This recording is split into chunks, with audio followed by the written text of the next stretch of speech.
سلام و درود، خوش اومدید به یه آموزش دیگه از کانال من. قراره تو این ویدیو به یکی از مهمترین سوالاتی که از همون بعد و ورودتون به حوزه بازیسازی از خودتون میپرسید جواب بدم. یکی از اون مهمترین سوالا اینه که یونیتی رو من پیش بگیرم واسه یادگیری یا آنریل، رو کدوم فعالیت کنم، کدوم آینده بهتری داره. خب ما تو این ویدیو قراره به این سوال شما پاسخ بدیم.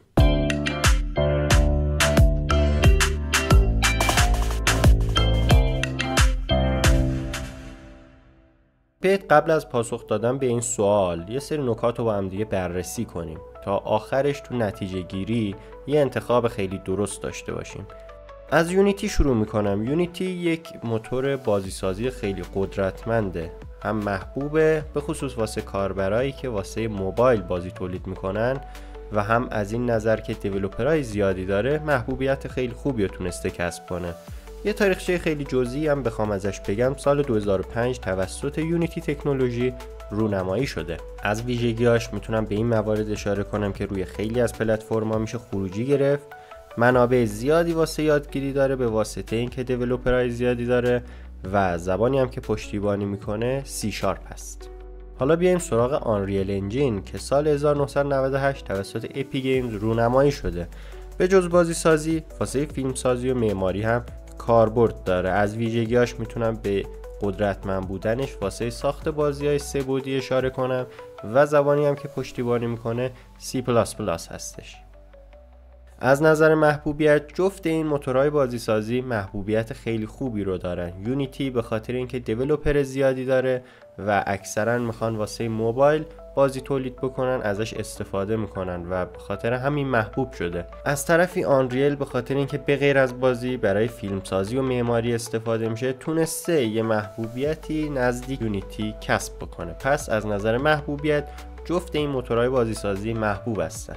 اگه بخوام از نظر تعداد دیولپر هر کدوم بررسی کنم، یونیتی یه مقداری دیولپر زیادی رو داره، چون همونطور که گفتم اکثرا دوست دارن واسه موبایل بازی تولید کنن و به واسطه همین دیولپرهای زیادی رو پیدا کرده یونیتی.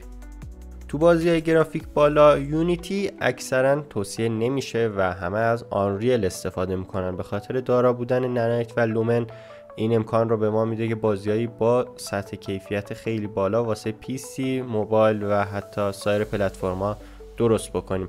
البته این نکته رو هم بگم، با یونیتی این امکانم فراهمه که واسه این پلتفرم‌ها بازی‌های گرافیکی درست کنیم، ولی خب آنریل یه مقداری بهتره. میرسیم سراغ بخش پلتفرم. هر دوتا موتور بازیسازی پلتفرم‌های پایه رو کاملا ساپورت میکنن.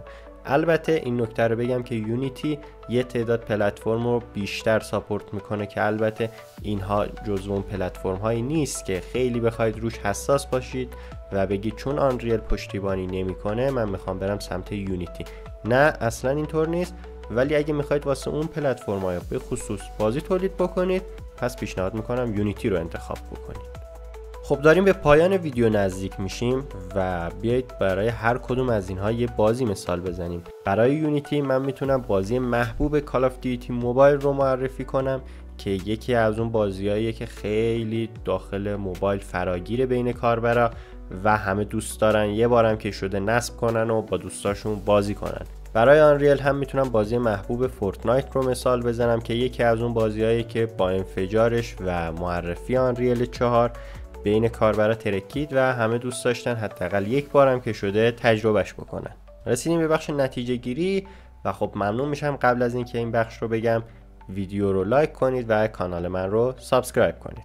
در آخر کدوم یکی از این موتورهای بازی سازی رو من انتخاب کنم به کارم میاد و خب آینده خیلی مثبتی رو داره. به نظر من هر دوش فوق العاده است، میتونید ازش استفاده کنید. فقط سوالی که باید از خودتون الان بپرسید این نیست که آنریل رو انتخاب کنم یا یونیتی رو، چون به کاربرد ما و استفاده‌ای که می‌خوایم ازش کنیم بستگی داره. اگه می‌خواید واسه موبایل بازی بسازید خب 100% پیشنهادم یونیتیه یا حتی بازی‌های دو بعدی، ولی از طرفی اگه می‌خواید بازی‌های با گرافیک بالا تولید کنید خب آنریل انتخاب مناسب تریه. خب اینم از این ویدیو، امیدوارم که دوست داشته باشید و مرسی تا اینجای ویدیو همراه من بودید. تا یه ویدیو دیگه، خدا نگهدارتون.